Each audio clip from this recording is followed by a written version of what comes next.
my fellow readers. My name is Greg. This is Ghost Readers in the Sky, where I start with the history and the literature of the American West, and then I gallop off into whatever direction I want to. Today, we're galloping off into space, the final frontier. This is part of the series, The Books That Made Me. This is, I believe, episode number 5, where I talk about books that I read as a youngster that impacted my reading then, still is impacting my reading today, whether or not I actually read these books or not. I was reading a lot of adventure, I was reading a lot of mystery. I was reading some cool stuff as a kid, I think. But this is summer, and there's an event that's going on that many people are participating in called Book Trek, where they read books, novels, short stories based on the Star Trek universe. I don't think I'm going to participate, or at least if I do, it'll be in a very minor way. But I did love the Star Trek books as a kid. I remember coming home from school and the reruns would be on right after school. And when I was, 5, 6, 7 years old, if you got lucky in the rotation of the reruns, you would get both the Wild Wild West and Star Trek. Of course, this was the original series because it was way, when I was that age, it's way before Next Generation or anything else. I think the cartoon was around. I think I was watching the cartoon on Saturday morning. But mostly we were watching what is now called the original series. And I love that show. And I started reading the short stories, the storification of those episodes by James Blish. And I don't know how many of those volumes there are, but he wrote a lot of them. And he started out just writing the stories that were in the script and making those into short stories, and I read all of those volumes. I got them all from the library, but every time there was something I hadn't seen. And it was kind of hard to tell because they're called like Star Trek number 1, Star Trek number 3, Star Trek number 7. And on the cover, they all had the Enterprise. So you kind of had to look and see which ones have I read and which ones do I want to read again. And I love those. Those were just so much fun to read, so much fun to see a little bit of expansion of the main characters and maybe what they were thinking and maybe some asides that weren't in the actual film script. And I just thoroughly enjoyed those. And that led me into other Star Trek short fiction. A couple stories I'm going to talk about. I'm sure I found them in the collection called New Voyages, but I'm not sure. They originally came out in the Star Trek fanzine, which was called Spockanalia. Spockanalia. I don't remember ever seeing or having copies of the fanzine, but I know some of these stories were collected later.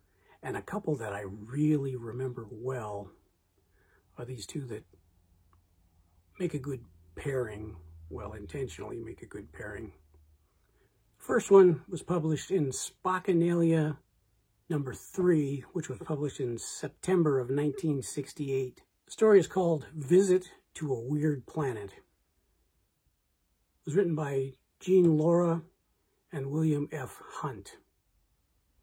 In this story, we get Kirk and Spock, Dr. McCoy, who end up on the transporter, but they get transported to the Desilu Studios about 1967. They're on the set of Star Trek, the television show. So instead of being the actors. These are the actual characters from the Enterprise who end up in the TV studio. You get to meet Gene Roddenberry. It was a fun story. I really enjoyed it. If you can dig that one up, it's worth digging up. And the second was, I'll call it a sequel. Maybe it's just a response. And it's called Visit to a Weird Planet Revisited. This one was published in Spockanalia number 5, which came out in June of 1970. It was written by Ruth Berman, and it's also, I believe, in that collection called The New Voyages. And this is the opposite side of Visit to a Weird Planet. In Visit to a Weird Planet, Kirk, Spock, and McCoy end up in a TV studio. In Visit to a Weird Planet Revisited, William Shatner, Leonard Nimoy, and DeForest Kelley end up on the Enterprise. So in one we have the Star Trek characters going to a TV studio, and in the other, the TV actors ending up on the actual Enterprise. These are fun stories. They're great to read back to back. I haven't read them in years, but I should try to dig them up, because I remember really enjoying them, along with the various stories that James Blish wrote. In case you were wondering, in the whole Star Trek universe, the best TV series is Deep Space Nine. That is not an opinion. That is an established fact. My favorite character on Deep Space Nine was Worf. He was also my favorite character in The Next Generation while he was over there. And so I tried a lot of the Worf-centric novels, and I really wasn't happy with any of them. There were a lot of books coming out at the time. They all had some basis in what was going on in The Next Generation and Deep Space Nine, but they just didn't seem to be,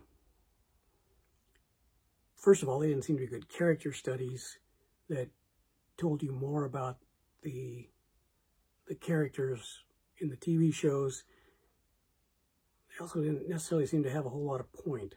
And so I kind of gave up at that point. So this was back probably when DS9 was still running, first run on television, or maybe shortly thereafter.